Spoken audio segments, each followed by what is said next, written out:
It is a pleasure to congratulate InSeries for its 40th anniversary.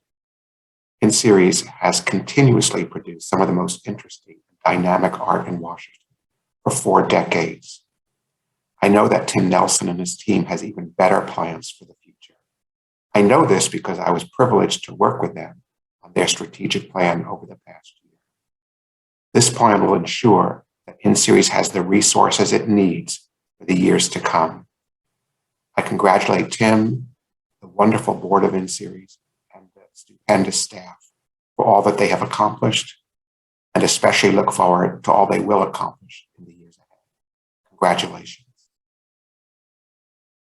As part of this launch of our 40th anniversary year, I am excited to share with you a glimpse of the performances and events we have planned, work which celebrates the values and artistic ideas that have led us to this moment, and work which reflects the commitments and priorities guiding us forward.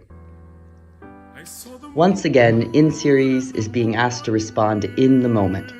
Awarded a Next Steps grant from Opera America, InSeries is proud to be bringing John Adams and June Jordan's "I Was Looking at the Ceiling and Then I Saw the Sky" to the stage for the first time in America since its premiere. Because of the historic nature of this event and the ongoing uncertainty of the worldwide health crisis, this new production is being postponed until the spring of 2023.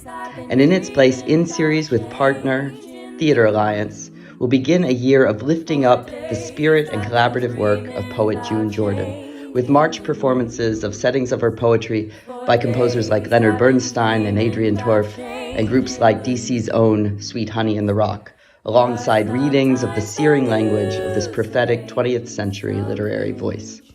This is InSeries' passion for lifting up the seminal creative voices of women and artists of color. In April, InSeries makes its Kennedy Center debut with a new opera by Brian Ariola and Anadini Morales called Zavala Zavala, in a collaboration with Georgetown University, the Post-Classical Ensemble, and the Children's Chorus of Washington, who will premiere a new work commissioned by InSeries by composer Emily Lau, setting poems by Gabriela Mistral and their translations by Langston Hughes, alongside winning poems from the Gabriela Mistral Youth Poetry Competition, which InSeries celebrates 12 years of hosting this year. The performance will also include a new work by DC composer Carlos Simon and exemplify InSeries' abiding commitment to Latin American stories and cultural heritage. We're grateful to begin workshopping this piece and to premiere it at the McLean Community Center. In June of this celebratory year comes the long-awaited premiere of Verdi's Othello, brought to life with the artwork of Keith Piper, and with new musical interludes performed live by composer Matthew Evan Taylor. Othello is embodied by rising star tenor Limmy Pulliam, and Desdemona is played across 2 extraordinary evenings of theater by Mary Beth Diggle, in the first singing Verdi's heroine, and in the second evening speaking the words of Toni Morrison in the musical play Desdemona. Morrison's luminous text is threaded with the music of Nina Simone, and the production stars world-renowned vocal artist Claren McFadden. In an important collaboration with Cultural DC, performances will take place in an art installation by visual artist Maya Freeland. Over the summer months, InSeries will be creating a new work called Spirit Moves, written by Cardwell Dawson Artist Fellow Gerard Lee and composed by Timothy Amukele. This interactive opera theater experience is community-centered and participatory, and explores the power of storytelling across the generations of family. The project is being made for Oxen Run Park in Southeast DC, and is then to be presented throughout the year to students from DC public schools. After the successful outdoor screening of Black Flute on the National Mall this past September, InSeries will return to the mall's Sylvan Amphitheater with a free outdoor screening of our acclaimed Bohème in the Heights, the animated contemporary Spanish language version of Puccini's opera set in the neighborhoods of Washington, D.C. In September, the 2022-2023 season begins with the quintessential myth on the power of music and of love, and with the first opera written that is still widely performed today. Monteverdi's Orpheus changed the history of the world, and this new production begins a 3-year cycle of performances of all of Monteverdi's operas, which will culminate with the full cycle to be performed in the 2024-2025 season. It starts here with the Night Song of Orpheus, combining music from Monteverdi's most famous opera and from his most famous sacred music, the Vespers of 1610, in a new music theater piece. Together, these musics will be wound into a performance presented in the style of Japanese no theater. To accomplish this, In-Series is partnering with Theater Nogaku, one of the world's leading contemporary no theater companies, and Akira Matsui, the famed no actor who will be taking part as a performer in this once-in-a-lifetime theater experience. To offer a small taste of this musical world to you, we asked Grammy Award-winning tenor Aaron Sheehan and harpsichordist Adam Pearl to present Tu sei morta, the unforgettable musical moment when Orpheus realizes his love, Eurydice, has died.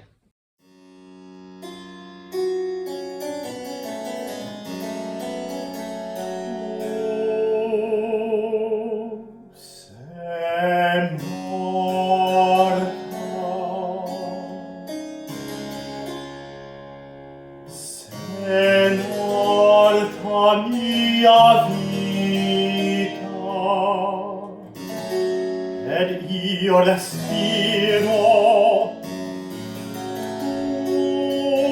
sedami partita,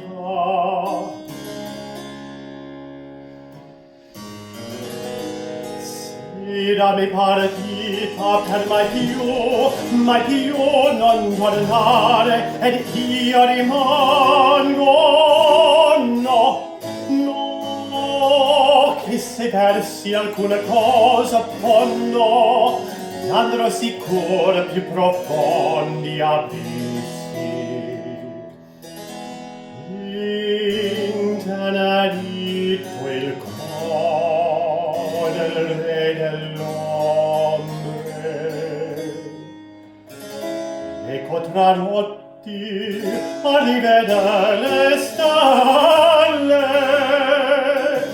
o se ciò negherà mi empio destino, rimarrò teco in compagnia di morte. Addio terra, addio cielo, e sole, addio.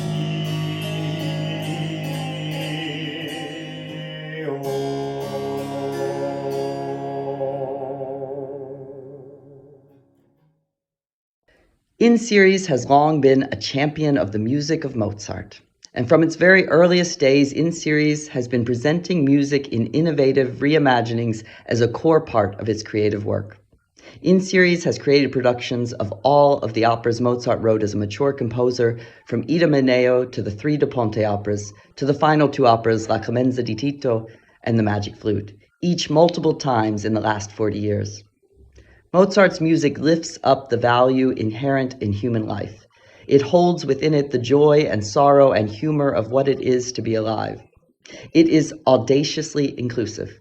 It is in the spirit of that inclusivity that In-Series now turns a corner from its long active relationship with Mozart, living into the spirit of that music by working to lift up other composers and other musical traditions. To do this, we will end the 2022 40th anniversary season with a very special performance of a work by Mozart that has never been staged by In-Series, alongside other works of equal power and brilliance. In-Series will create a performance called Requiem, combining the unfinished Immortal Requiem Mass of Mozart with the unfinished final sacred music of Claude Vivier, the fascinating 20th century Canadian composer, and the unfinished Requiem of French composer Lily Boulanger. Each of these composers died before their 35th year. Each was younger than In-Series. Each left a work profoundly exploring the depths of human life and love unfinished at the time of their deaths. Putting these three masterpieces together into a groundbreaking staged performance acknowledges the unfinished nature of the beautiful work upon which we have embarked.